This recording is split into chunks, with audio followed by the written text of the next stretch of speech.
A long time had passed since the death of Prophet Uzair alayhi salam, and the children of Israel reverted to their characteristics of stirring mischief amongst each other. They claimed Allah was stingy and that Allah withheld from them. These claims are the direct opposite of Allah's generosity. Bani Israel considered themselves to be the chosen people of Allah above other races, in direct contradiction of the teachings of racial equality in Islam. During this time, there lived amongst Bani Israel a man by the name of Imran. He was so renowned for his piety that his was considered to be one of the best families of all time. He was not a prophet or a messenger, but his household was so noble and elevated in Allah's kingdom that there is even an entire chapter in the Quran named after it. Imran had a pious wife, and her sister was married to Prophet Zakariya alayhi salam. The Quran does not provide accounts of Prophet Zakariya's alayhi salam childhood or youth. Hence, the story of Zakariya alayhi salam begins in his late adulthood, when he was elderly. He was a prophet and messenger of Bani Israel. He is a direct descendant of Prophet Dawood alayhi salam.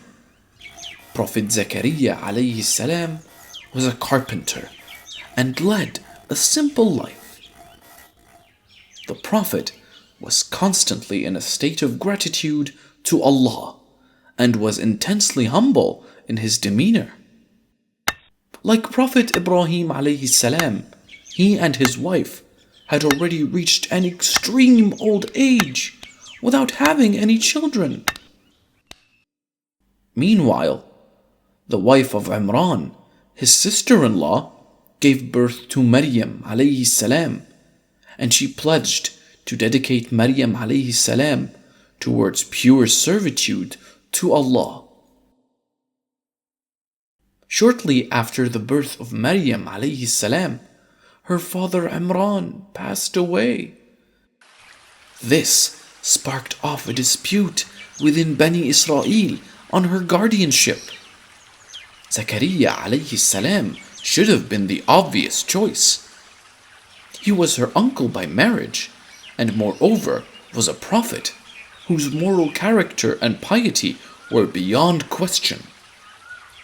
But, true to their character, Bani Israel disputed this choice, for they wanted the prestige of raising Imran's daughter.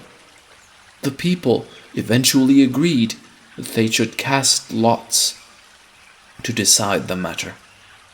All the candidates wrote down their names on pens and put them in a container. A child was sent to pick one at random. The pen that was selected bore Zakariya alayhi salam's name. Dissatisfied at the outcome, some of them asked for the cast to be repeated. This time, the claimants put all their pens in the river. The pen that would swim against the current would win the guardianship. Again, it was the pen of Zakariya alayhi salam that won. Still stubborn and quarrelsome, they demanded a third round. This time, they decided that whichever pen swam with the current would win the cast. Yet again, it was only Zakariya's alayhi salam pen that differed from the rest, swimming with the current. Observe the power of Allah. People may plot and plan, but what is written will take place. Thus, Bani Israel had no choice but to acknowledge that Zakariya alayhi salam was entitled to assume the guardianship of Maryam alayhi salam.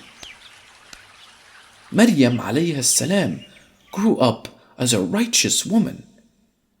From her childhood, she was in a state of prayer, positioned in seclusion away from the people in an enclosure within Bayt al-Maqdis, specially built for her. There were some strange things going on. Every time the Prophet, as her guardian, checked on her, always found her surrounded by an abundance of food. This was not food that he brought for her. So how did it find its way into her private sanctuary? More strangely, the fruits did not belong to the climate as well. He asked her where it was from, and she replied that it was from Allah. Witnessing these miracles repeatedly only reaffirmed the Prophet's faith in Allah. Like his ancestor Ibrahim alayhi salam, he had always yearned for a child to continue the legacy of prophethood, but his wife was unable to bear children. He did not want children to inherit his wealth, but rather a son who would continue spreading the message and knowledge of Islam.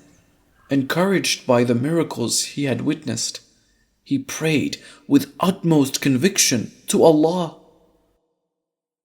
Before long, Allah responded to his prayer.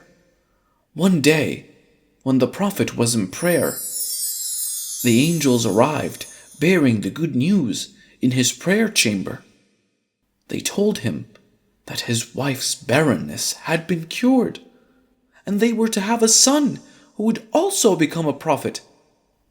"You must name your son Yahya," said the angels.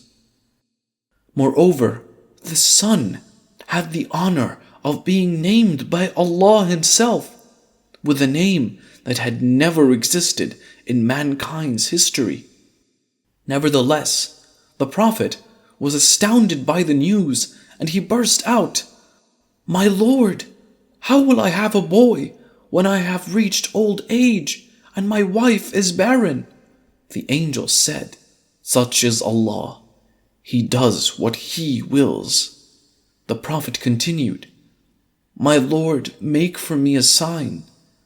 To this, the angels replied, "Your sign is that you will not be able to speak to the people for 3 days except by gesture. And remember your Lord much, and exalt Him with praise in the evening and in the morning." True to Allah's promise, his wife soon delivered a son, and he was named Yahya alayhi salam. His son Yahya alayhi salam grew up and became a prophet as well. I shall tell you the story of Yahya alayhi salam in the next episode. But to summarize it, Yahya alayhi salam was brutally murdered. Imagine the heartbreak that Zakariya alayhi salam must have felt. Yahya alayhi salam was the ideal son, for not only was he an exceptionally devoted servant to Allah, but he was also kind and generous to his parents. When Yahya alayhi salam was murdered, there was crisis among Bani Israel.